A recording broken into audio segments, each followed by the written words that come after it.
মুনাফিকদের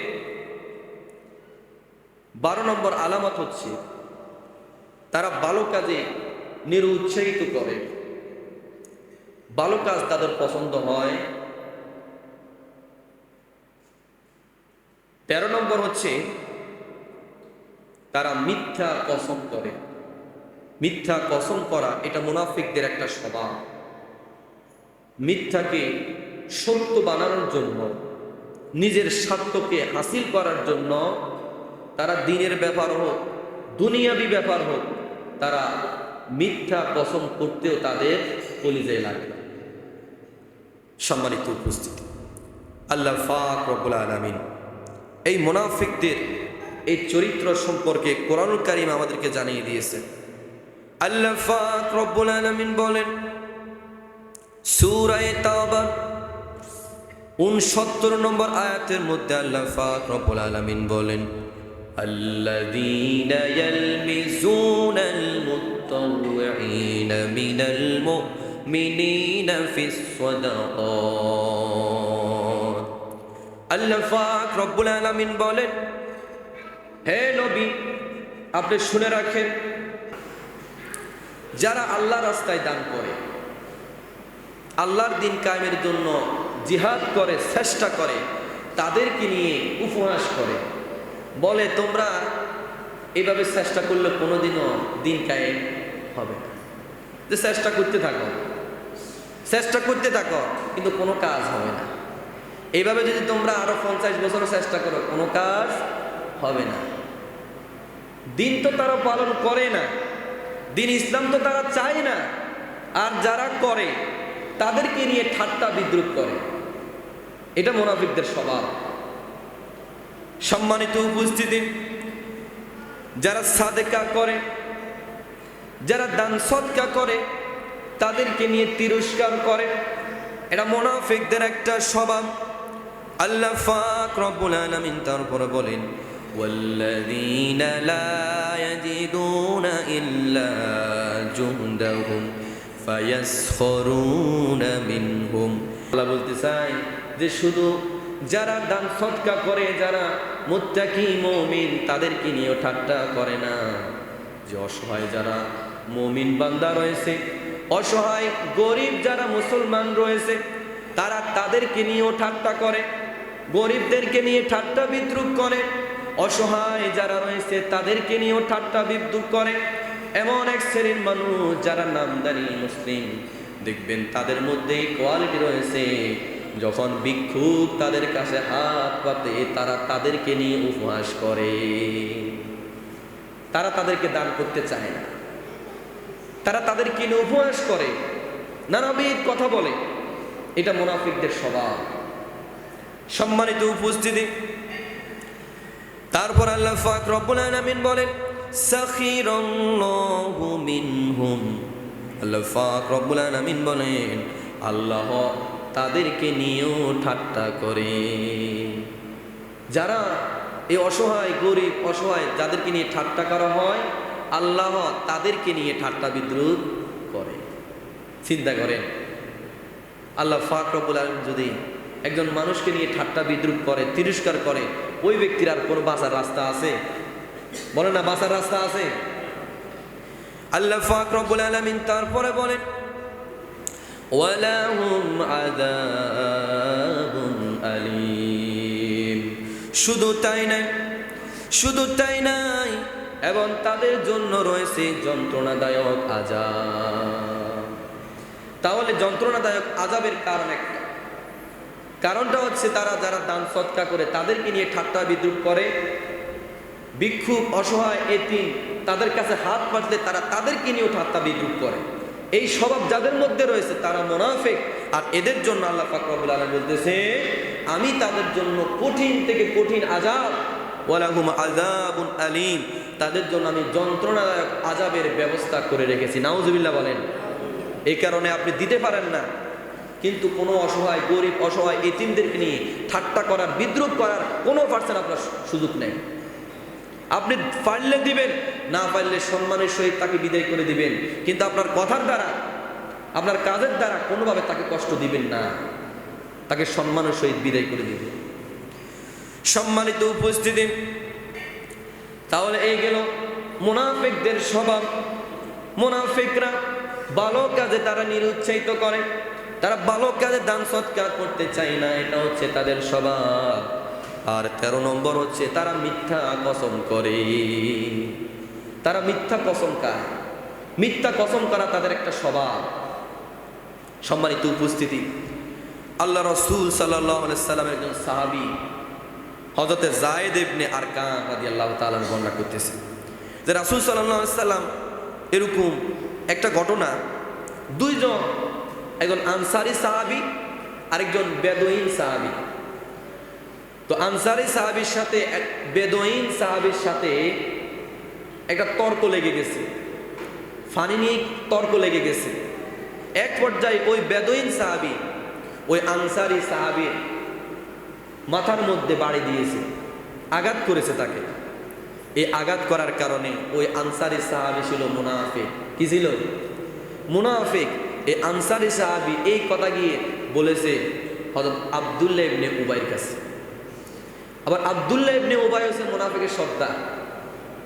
মদিনায় মুনাফিকের সর্দার কে? আব্দুল্লাহ ইবনে উবাই। ওই লোকটা, ওই আনসারী সাহাবী গিয়ে বলেছে আব্দুল্লাহ ইবনে উবাইকে। এবার আব্দুল্লাহ ইবনে উবাই সে বলতেছে যে আনসারী সাহাবীরা, তোমরা এই বেদুইনদেরকে তোমরা সাহায্য করা বাদ দিয়ে দাও, তাদেরকে তোমরা সাহায্য সহযোগিতা করো না। যদি তোমরা তাদেরকে সাহায্য সহযোগিতা না করো তাহলে দেখবে অটোমেটিক তারা মুহাম্মদের কাছ থেকে দূরে চলে যাবে, মুহাম্মদের কাছ থেকে তারা পাশ কেটে চলে যাবে। তখন আমরা এই ব্যাপারে একটা সিদ্ধান্ত নিতে পারবো। কিন্তু মুহাম্মদ সাল্লাল্লাহু আলাইহি সাল্লাম যে এত কথা হয়ে গেছে, মুহাম্মদ সাল্লাল্লাহু আলাইহি সাল্লাম কিন্তু কিছুই জানে না যে আব্দুল্লাহ ইবনে উবাই, এই মুনাফিকরা এই ষড়যন্ত্র করে ফেলছে রাসূলের ব্যাপারে। আল্লাহ পাক রব্বুল আলামিন এই সম্পর্কে রাসূলকে জানিয়ে দিলেন। সূরা মুনাফিকের মধ্যে আল্লাহ পাক রব্বুল আলামিন সেই সম্পর্কে রাসূলকে জানিয়ে দিন। আল্লাহ বলতেছে, লা তুনফিকু আলা মান ইনদা রাসূলিল্লাহি হাত্তা ইয়ানফাদ্দু ولئن رجعنا إلى المدينة ليخرجن الأعز منها الأذل। এই যে চক্রান্ত তারা করেছে, এই চক্রান্ত সম্পর্কে আল্লাহ পাক রব্বুল আলামিন তাদের এই কথোপকথন আল্লাহ রাসূলকে কোরআন নাজিল করে জানিয়ে দিলেন। তাদের এই কথা রয়েছে, তারা বলতেছিল যে হে আনসারী সাহাবীরা, তোমরা তাদেরকে সহযোগিতা করা বন্ধ করে দাও, তবে তারা যখন এই সাহায্য পাবে না তখন তারা মুহাম্মদের কাছ থেকে তারা পাশ কেটে চলে যাবে। আর মদিনায় ফিরে যাওয়ার পর আমরা এই নিয়ে একটা ব্যবস্থা গ্রহণ করব। আল্লাহ আয়াত নাযিল করে এই সম্পূর্ণ কথোপকথন মুনাফিকদের এই সম্পর্কে আল্লাহ জানিয়ে দিয়েছেন। সুবহানাল্লাহ। সম্মানিত উপস্থিতি, আবার আসুন এই সম্পর্কে আল্লাহ রাসূল যখন এই তাদের মুনাফিকের সম্পর্কে জেনে গেলেন, আল্লাহ পাক রব্বুল আলামিন তাকে জানিয়ে দিলেন। এক পর্যায়ে রাসূল সাল্লাল্লাহু আলাইহি সাল্লাম ওই আব্দুল্লাহ ইবনে উবাই, ওই মুনাফিক সর্দার, তাকে ডেকে আনলেন আর তাকে জিজ্ঞাসা করলেন যে তুমি কি আমার সম্পর্কে এই এই কথা বলেছো কিনা, তুমি কি আমার সম্পর্কে এই এই কথা বলছো কিনা। এবার আব্দুল্লাহ ইবনে উবাই মিথ্যা কসম করছে যে আমি কথা বলি নাই, আমি এই কথা কি আমি বলি নাই, এই কথা উনি অস্বীকার করেছে। মুনাফিকদের এই স্বভাব, তারা মিথ্যা কসম খায়, মিথ্যা কসম করে, এটা তাদের স্বভাব। তারা বাঁচার জন্য, নিজেকে রক্ষা করার জন্য তারা এগুলা বলে। তো আল্লাহ রাসূলের সাহাবী যায়েদ ইবনে আরকাম উনি খুব লজ্জিত হলেন যে আব্দুল্লাহ ইবনে উবাই সে কথা বলছে, আমি সাক্ষ্য দিতেছি, আমি বলছি, অথচ সে এটা অস্বীকার করতেছে। সে বলতেছে আমি এটা কি বলি নাই। কিছুক্ষণ পরে আল্লাহ রাসূল সাল্লাল্লাহু আলাইহি ওয়াসাল্লামের উপরে আয়াত নাজিল হয়ে আল্লাহ তাআলা জানিয়ে দিয়েছেন যে যায়েদ ইবনে আরকাম যে কথা বলেছে এই কথা সত্য। সুবহানাল্লাহ বলেন না। আল্লাহ রাসূল খুশি হয়ে গেলেন। আল্লাহ রাসূলের উপর যখন এই আয়াত নাজিল করে সত্যতা স্বীকার করে দেওয়া হলো, আল্লাহ রাসূল খুশি হয়ে গেলেন। যায়েদ ইবনে আরকাম বলতেছে আল্লাহ রাসূলের এই খুশি দেখে আমি এতটাই আনন্দিত হয়েছি, আমি কোনোদিন আর এরকম আনন্দিত হই নাই। সুবহানাল্লাহ বলেন না। সাহাবীরা এরকম ছিলেন, রাসূল যেই কাজে খুশি হতেন সাহাবীরা সেই কাজে খুশি হতেন, আবার রাসূল যেই কাজে অখুশি হতেন সাহাবীরাও সেই কাজে অখুশি হতেন। এটা ছিল সাহাবীদের স্বভাব। সম্মানিত উপস্থিতি, এই কথা জানার পর হযরত ওমর রাদিয়াল্লাহু তাআলা আনহু আল্লাহ রাসূলের কাছে অনুমতি চাইতেছেন, ইয়া রাসূলুল্লাহ, ইয়া হাবিবাল্লাহ, আপনি আমাকে অনুমতি দেন এই আব্দুল্লাহ ইবনে উবাইয়ের গর্দান আমি আলাদা করে দিব। সে আপনার ব্যাপারে চক্রান্ত করতেছে, আপনাকে মারার জন্য, আপনাকে প্রতিহত করার জন্য কৌশল করতেছে। আপনি আমাকে অনুমতি দেন, আমি তার গর্দানটা উড়িয়ে দিই। আল্লাহ রাসূল বলতেছেন, হে ওমর, এটা থেকে বিরত থাকো। যদি আমরা এই মুনাফিককে হত্যা করি তাহলে নানাবিধ কথা রটিয়ে যাবে যে মুহাম্মদ তার যে সাহাবীরা রয়েছে তাদেরকে মুহাম্মদ হত্যা করে। এটা আমাদের জন্য উচিত হবে না।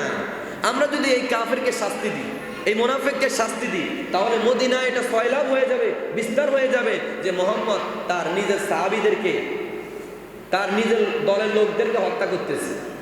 এটা খারাপ হবে আমাদের জন্য, এটা করিও না। তার ব্যাপারে আল্লাহর ফয়সালা হবে। সম্মানিত উপস্থিতি, ওমর রাদিয়াল্লাহু তাআলা শান্ত হলেন, কিন্তু আব্দুল্লাহ ইবনে উবাইয়ের ছেলে আব্দুল্লাহ তিনি শান্ত হলেন না।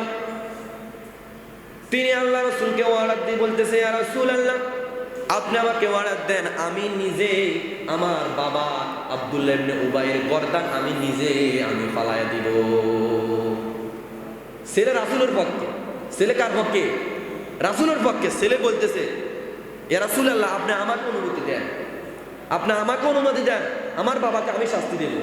কেন? সে আপনার বিরুদ্ধে ষড়যন্ত্র করতেছে। সুবহানাল্লাহ বলেন না। এই কারণে দ্বীনের বিরুদ্ধে যেই যাবে, সে আমার যেই হোক, আমাকে রাসূলের পথ অনুসরণ করতে হবে। যে ব্যক্তি দ্বীন ইসলাম কায়েম চায় না, যে ব্যক্তি রাসূলকে নিয়ে কটূক্তি করে, সে যদি আমার ভাই হয়, সে যদি আমার বাবা হয়, আমাকে তার বিরুদ্ধে জিহাদ করতে হবে। এটাই রাসূলের আদর্শ, এটাই সাহাবীদের আদর্শ ছিল। আব্দুল্লাহ ইবনে উবাইয়ের ছেলে বলতেছে, ইয়া রাসূলুল্লাহ, আপনি আমাকে বলেন, আমি আমার বাবার গর্দানটা আমি নিজে উড়িয়ে দেব। কত বড় হিম্মত দেখেন, রাসূলের জন্য নিজের বাবাকে হত্যা করতে রাজি। সম্মানিত উপস্থিতি, তাহলে মিথ্যা কসম করা যাবে না। যে কোনো কাজে মিথ্যা কসম করা যাবেই না। যদি একান্ত মিথ্যা কসম করাই লাগে, কোনো একটা কাজ আপনি যদি কসম খেয়ে বলেন সে বিশ্বাস করবে, তাহলে আপনি শুধু আল্লাহর নামে কসম করে আপনি বলতে পারেন যে আমি আল্লাহর নামে কসম করে বলতেছি, আমি আল্লাহর নামে কসম করে বলতেছি আমি এই কাজ করি নাই। আপনি বাঁচার জন্য কি বলতে পারেন, কিন্তু কথায় কথায় কসম করা, কাবা ঘরের কসম, কোরআন শরীফের কসম, ছেলের মাথায় হাত রাখি কসম, বইয়ের মাথায় হাত রাখি কসম, মায়ের নামে কসম, বাবার নামে কসম, এই সম্পূর্ণ কসমগুলো হারাম, এগুলো শিরক হয়ে যাবে। কেন ভাইয়েরা, কথায় কথায় কসম করবেন না। অনেকের স্বভাব আছে 19 দিন বিষয় হলে কসম করি ফেলে। আর ভাই, কসমের কাফারা আছে, কসম খালি করলে হয় না, এটার কাফারাও দিতে হয় যদি আপনি কসম ভঙ্গ করেন। এই কারণে আপনি যদি বাধ্য না হন, তাহলে আপনি জীবনও কসম করবেন না, এটা আপনার জন্য উচিত হবে না। আর যদি কসম ভঙ্গ করেন, আপনাকে কাফারাও দিতে হবে। এখানে ভাইয়েরা, কসম করা থেকে আমরা বিরত থাকবো, কথায় কথায় কসম করব না। আর যদি কসম করাই লাগে, একমাত্র আল্লাহর নামে কসম করবো, ঠিক না? সম্মানিত উপস্থিতি, তাহলে এটা গেল মুনাফিকদের স্বভাব। তারা মিথ্যা কসম করে, দ্বীনের ব্যাপারে হোক বা নিজের স্বার্থের জন্য হোক বা দুনিয়াবি যে কোনো কাজে হোক, সে কসম করে। সম্মানিত উপস্থিতি, 14 নম্বর মুনাফিকদের স্বভাব হচ্ছে তারা মিথ্যা প্রশংসা পাওয়ার আগ্রহ প্রকাশ করে। কোনো কাজ না করে, কোনো গুণ অর্জন না করে তারা প্রশংসা পাওয়ার জন্য তারা মরিয়া হয়ে যায়। তাদের এই গুণ নাই, তাদের এই বৈশিষ্ট্য নাই। তারা মানুষের বাহবা, মানুষের প্রশংসা পাওয়ার জন্য তারা আগ্রহ প্রকাশ করে, অথচ তাদের মধ্যে এই ধরনের কোনো আশা আকাঙ্ক্ষা, তাদের এই গুণ বৈশিষ্ট্য কিছুই তাদের মধ্যে নাই। কিন্তু তারা চায় মানুষ তাদেরকে প্রশংসা করুক, তাদের বাহবা করুক। তা আপনি যদি চান যে আমি এই কাজটা করি নাই, এই গুণটা আমার মধ্যে নাই, মানুষ আমাকে প্রশংসা করুক, তাহলে আপনি বুঝতে হবে আপনার মধ্যে মুনাফিকি আছে। আপনি যেটা না, আপনি যদি সেটা আশা করেন, আপনি যেটা না আপনি যদি সেটা আশা করেন, সেটা মুনাফিকি। আপনি একটা গুণ অর্জন করেন নাই, আপনি একজন গুণ অর্জন করেন নাই, আপনি ভালো মানুষ না, আপনি ভালো মানুষ কি না, কিন্তু আপনি চান মানুষ আপনাকে ভালো বলবে, এটা মুনাফিকের স্বভাব। বলে আমার নেতার চরিত্র ফুলের মতো পবিত্র, অথচ নেতা এক তো নামাজ পড়ে না, নেতা তো কি নামাজ পড়ে না, আল্লাহকে ডাকে না, মানুষের উপর জুলুম করে, সুদ ঘুষ হারাম অবৈধ লুটতরা সব কিছু করে, আর নেতাকে বলে স্লোগান তো আমার নেতার চরিত্র ফুলের চেয়েও পবিত্র। নেতা এটা আশা করতেছে, এটা মুনাফিকের স্বভাব। যারা করে এরাও পাগল, যে আমি জানতেছি আমার নেতা কিরকম, আমার নেতা কিরকম আমি জানি এটা, তারপর আমি কেন মুখ দিয়ে বলতেছি আমার নেতার চরিত্র ফুলের চেয়ে পবিত্র।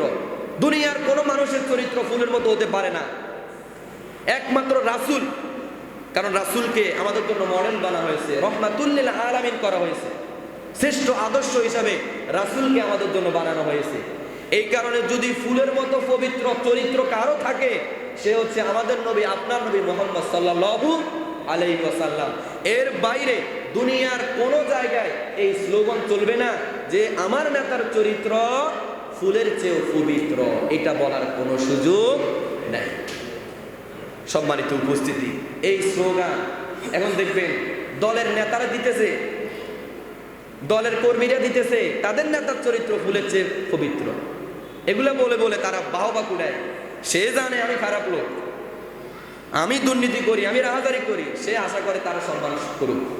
তো এরকম মন মানসিকতা যাদের মধ্যে থাকে যে আমি চুরি করতেছি, মানুষ আমাকে চোর বলবে না, আমি ডাকাতি করতেছি, মানুষ আমাকে ডাকাত বলবে না, আমি রাহাজারি করি, মানুষ আমাকে সুনাম করবে, এরকম স্বভাব যাদের মধ্যে আছে তাদের মধ্যে মুনাফিকের চরিত্র লুকায়িত আছে।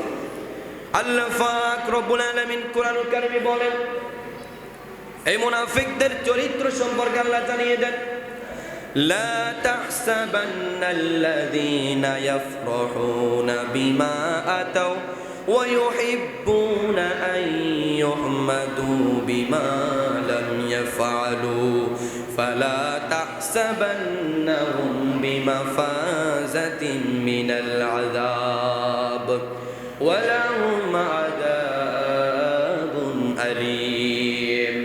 আল্লাহ পাক রব্বুল আলামিন বলেন, কিছু লোক এমন রয়েছে যারা নিজেরা যা করে না তাতে আনন্দ প্রকাশ করে এবং নিজেরা যা করেনি তার জন্য প্রশংসা পেতে পছন্দ করে। কি সুন্দর আলোচনা! আল্লাহ জানিয়ে দিতেছে যে এমন কিছু মানুষ আছে তারা যা করে না তা নিয়ে তারা আনন্দ প্রকাশ করে, আবার তারা যা করেনি তার ব্যাপারেও তারা চায় মানুষ তাদেরকে পছন্দ করুক, মানুষ তাদের প্রশংসা করুক। আল্লাহ পাক রব্বুল আলামিন বলেন, এমন লোকদের সম্পর্কে আপনি ভাববেন না যে তারা আল্লাহর শাস্তি থেকে মুক্তি পেয়ে গেছে, বরং তাদের জন্য রয়েছে যন্ত্রণাদায়ক শাস্তি, তাদের জন্য রয়েছে যন্ত্রণাদায়ক শাস্তি। মদিনায় মুনাফিক এক শ্রেণীর লোক ছিল, এই সম্পর্কে আবু সাঈদ খুদরি রাদিয়াল্লাহু তাআলা আনহু একটি হাদিস বর্ণনা করতেছে।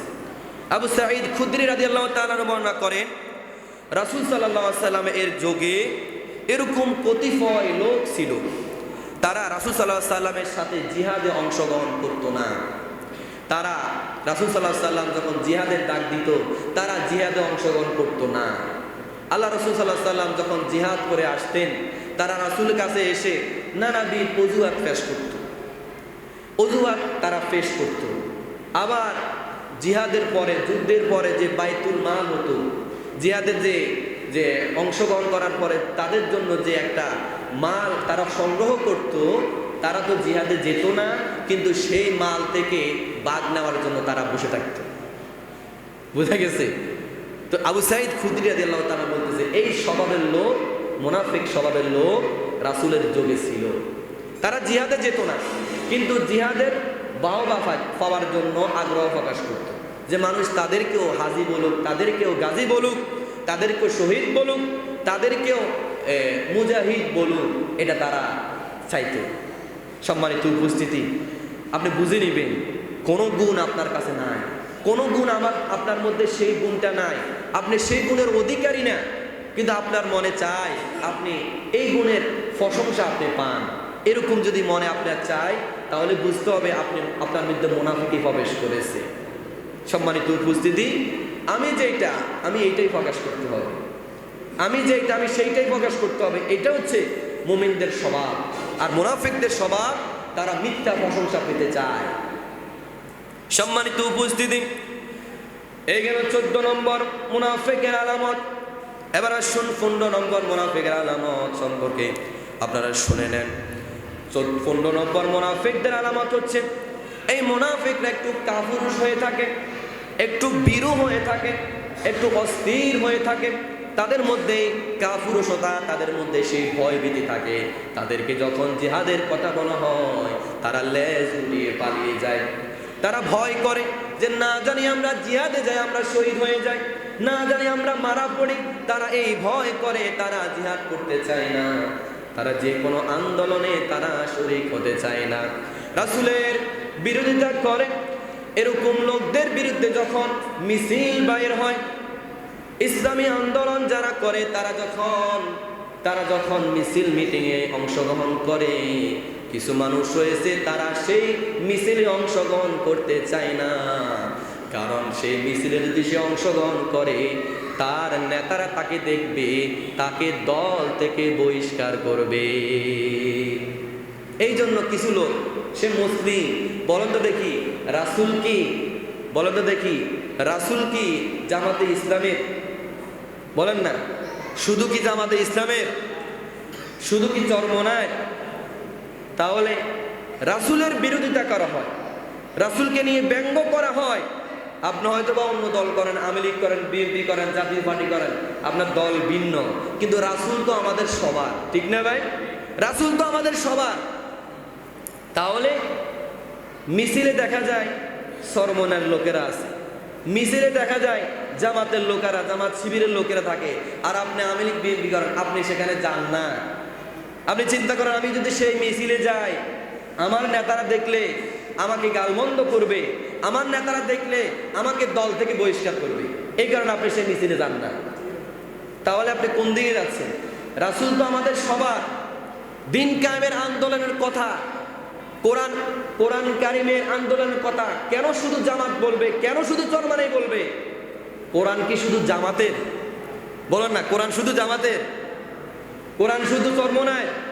তাহলে চরমনায় জামাত এরা বলতেছে আমরা কোরআনের রাষ্ট্র চাই, আমরা কোরআনের দিন কায়েম করতে চাই, আর আপনি বিরোধী পার্টি বসে আছেন, আপনার মনে কোরআন নাই, আপনি মনে কোরআন চান না। তাহলে আপনি কেন বসে থাকেন বলেন? কেন শুধু আলেমরা বলবে যে আমরা দিন কায়েম করতে চাই? কেন শুধু জামাত বলবে যে আমরা কোরআন দিয়ে রাষ্ট্র চাই? আপনি মুসলমান হিসাবে, আপনি ইমানদার হিসাবে, নামাজি হিসাবে আপনারও তো দরকার ছিল যে কোরআন আমাদের সবার, কোরআনী রাষ্ট্র আমাদের সবার দরকার। আপনি তো সেখানে থাকার দরকার ছিল, কিন্তু আপনি কেন লেজ গুটিয়ে আপনি দলের পক্ষে যায়? যেই দলের লোকেরা নামাজ পড়ে না, যেই দলের লোকেরা টেন্ডারবাজি করে, যেই দলের লোকেরা রাহাজারি লুট্টরা সব কিছু করতেছে, আপনি তাদের পক্ষে কেন যান? আপনি চোরদের পক্ষে কেন যান? যারা ইসলামী আইন চায় না তাদের পক্ষে কেন যান? এতে তারা প্রমাণ করে যদি আপনি নামাজে কোরআন মানেন, কিন্তু নামাজ শেষে আপনি আর কোরআন মানেন না। আপনি এটা প্রমাণ করতেছেন। আমার কি করার? নামাজে আসলে আমি যদি কোরআন দিই, কোরআন ছাড়া, বাইবেল দিয়ে, কোরআন ছাড়া, গীতা দিয়ে নামাজ পড়াই, আপনি আমার পিছনে নামাজ পড়বেন? বলে না, নামাজ পড়বেন? এটা তো একটা ধর্মীয় কিতাব। গীতা হিন্দুদের একটা ধর্মীয় কিতাব না? বাইবেল এটা খ্রিস্টানদের একটা কিতাব না? আমি সেগুলো দিয়ে যদি নামাজ পড়াই, আপনি আমার পিছনে নামাজ পড়বেন? নামাজ পড়তে চাইবেন? কিন্তু কোরআন দিয়ে পড়বেন। তার মানে আপনি মসজিদে কোরআন মানেন, কিন্তু মসজিদের বাইরে কোরআন মানেন না, ঠিক না ভাই? আপনি মসজিদে কোরআনটা কায়েম করতে চান, কিন্তু মসজিদের বাইরে আপনি কোরআন কায়েম করতে চান না। এটাই হচ্ছে মুনাফিকের স্বভাব। তারা মিছিল মিটিংয়ে অংশগ্রহণ করতে চায় না, রাসূলের বিরোধিতা করা হয়, রাসূলকে ব্যঙ্গ করা হয়, দিন ইসলামী আন্দোলনের কথা বলা হয়, সেখানে আপনি যান না।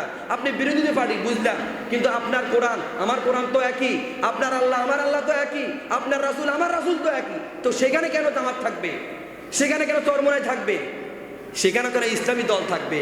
আপনার ঈমান কি বলে আপনাকে, যে আপনার দল আগে না কোরআন আগে? বলেন না, আপনার দল আগে না কোরআন আগে? আপনি কোরআন আগে আসলে আপনি কোরআন দিকেও না আসবে।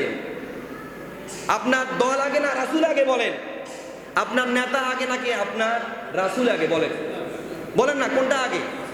রাসূল আগে। তাহলে আপনি আপনার নেতার বিরুদ্ধে কেউ কিছু বললে আপনি জাফাইয়া পড়েন, তাকে কিভাবে হত্যা করা যায়, কিভাবে তাকে এই রাস্তা থেকে সরানো যায়, আপনি পেরেশান। আর রাসূলের বিরোধিতা করা হয়, রাসূলকে ব্যঙ্গ করা হয়, আপনি সুন্দর করে বসে আছেন, আপনার কোনো প্রতিবাদের ভাষা নাই।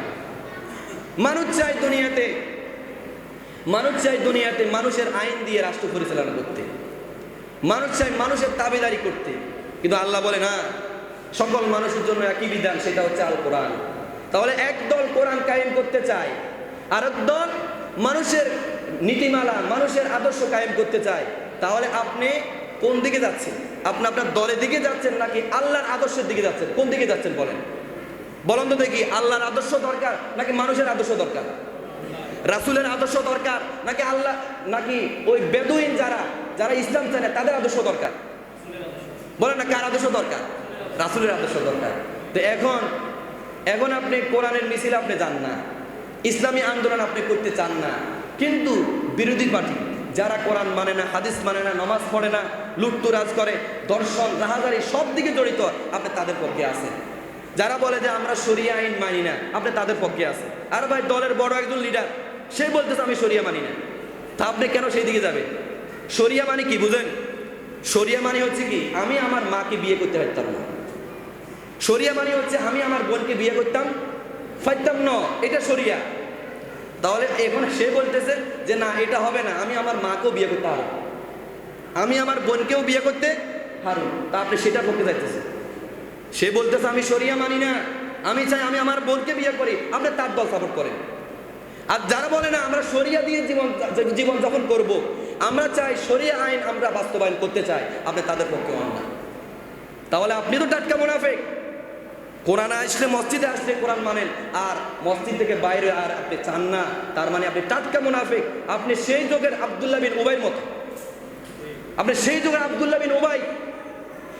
রাসূলের যুগে আব্দুল্লাহ বিন উবাই এরকম করেছে, সে রাসূলের পিছনে নামাজ পড়তো, রাসূলের সাথে জিহাদ করতো, সব কিছু রাসূলের পিছনে করতো, কিন্তু নেতা হিসাবে আদর্শ হিসাবে সে চাইতো আবু জাহেলের, সে চাইতো মুশরিকদের, সে চাইতো কাফেরদের দিনটা কায়েম হোক, সে তাদের পক্ষ অনুসরণ করত।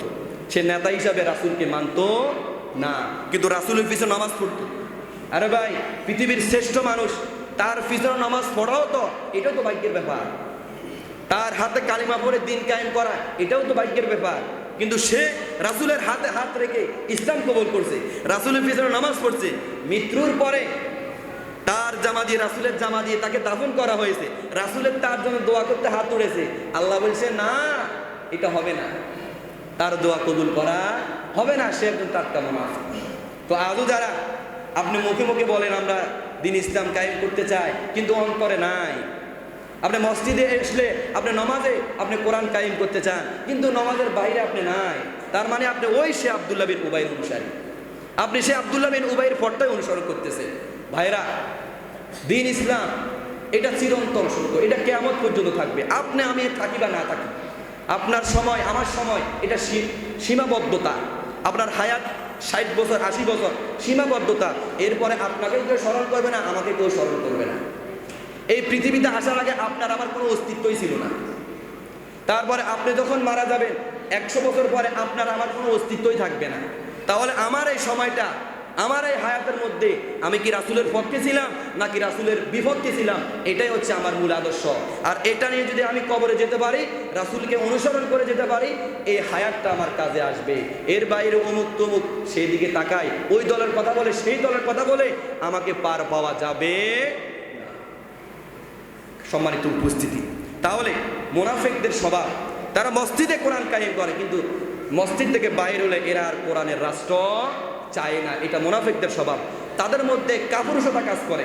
তারা ইসলামী আন্দোলন করলে, তারা মনে করে ইসলামী আন্দোলন করলে জেলে যেতে হবে, হত্যার শিকার হতে হবে, গুমের শিকার হতে হবে। কি দরকার আছে এগুলা করার? আমি 5 ওয়াক্ত নামাজ পড়ি, আল্লাহকে ডাকি, এটাই যথেষ্ট। আরে ভাই, রাসূল সাল্লাল্লাহু আলাইহি সাল্লাম যখন দুনিয়া আসছে, রাসূল সাল্লাল্লাহু আলাইহি সাল্লাম যখন দুনিয়া আসছে, প্রথম কি নামাজের দাওয়াত দিয়েছে নাকি দিন কায়েমের দাওয়াত দিয়েছে? বলেন না, প্রথম কিসের দাওয়াত? দিন কায়েমের দাওয়াত। রাসূল সাল্লাল্লাহু আলাইহি সাল্লাম নবুয়ত পেয়েছে 40 বছর বয়স। কয় বছর বয়স?